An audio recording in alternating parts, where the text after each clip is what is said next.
ரங்கநாதன் கொட்டாய் கிராமத்தில் வெண்ணானம்பட்டி மாரியம்மன் கோயில் கும்பாபிஷேக விழா. திரளான பக்தர்கள் சுவாமி தரிசனம். தர்மபுரி மாவட்டம் பாலக்கோடு அருகே ரங்கநாதன் கொட்டாய் கிராமத்தில் பழமை வாய்ந்த மாரியம்மன் கோயில் மகா கும்பாபிஷேக விழா வெகு விமர்சையாக நடந்தது. விழாவையொட்டி நேற்று முன்தினம் கணபதி பூஜையுடன் புது விக்கிரகம், கரிகோல ஊர்வலம், ஆச்சாரிய அழைப்பு, பகவத் பிரார்த்தனை, யஜமானர் சங்கல்பம், புண்ணியாகவாசனம் உள்ளிட்ட யாகங்கள் வளர்க்கப்பட்டு அக்னி ஆராதனை செய்யப்பட்டு கும்ப பிரதிஷ்டை செய்தனர். இதனையடுத்து நூதன விக்கிரகம் பிரதிஷ்டை, அஷ்டபந்தனம் சாற்றுதலும், திருமஞ்சனம், அபிஷேகம், யாகசாலை ஹோமம் உள்ளிட்ட நிகழ்ச்சிகள் நடைபெற்றது. இதனையடுத்து விழாவின் முக்கிய நாளான நேற்று காலை கும்பத்திற்கு யாகசாலையில் பல்வேறு விதமான ஹோமங்கள் நடந்தது. யாகசாலையிலிருந்து கும்பத்தை ஊர் முக்கியஸ்தர்கள் தங்கள் தலை மீது எடுத்து சென்று கோயில் கோபுர கலசத்திற்கு புனித நீர் ஊற்றி மகா கும்பாபிஷேகம் செய்தனர்.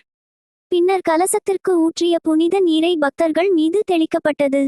இதனையடுத்து வெண்ணானம்பட்டி மாரியம்மன் சுவாமிக்கு பல்வேறு திரவியங்களால் அபிஷேகங்கள் செய்யப்பட்டு சிறப்பு அலங்காரத்தில் பக்தர்களுக்கு அருள் பாலித்தனர். இந்த விழாவையொட்டி பக்தர்கள் அனைவருக்கும் அன்னதானம், பெண்களுக்கு சேலையும் வழங்கப்பட்டது. விழாவிற்கான ஏற்பாடுகளை ஊர் பொதுமக்கள் மற்றும் விழா குழுவினர் செய்திருந்தனர்.